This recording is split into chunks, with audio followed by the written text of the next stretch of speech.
Alam mo guys, no?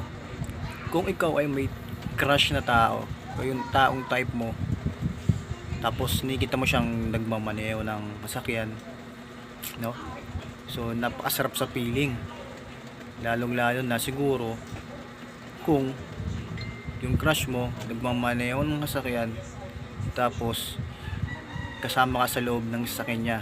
So ibig ko sabihin, napakasarap sa feeling kung ipinagdadrive ka o ipinagmamaneho ka ng taong gusto mo habang papunta kayo sa destinasyon kung saan nyo tipo at gusto maparoon, kung sa masaya man yun o sa isang lugar na kayo lang dalawa ang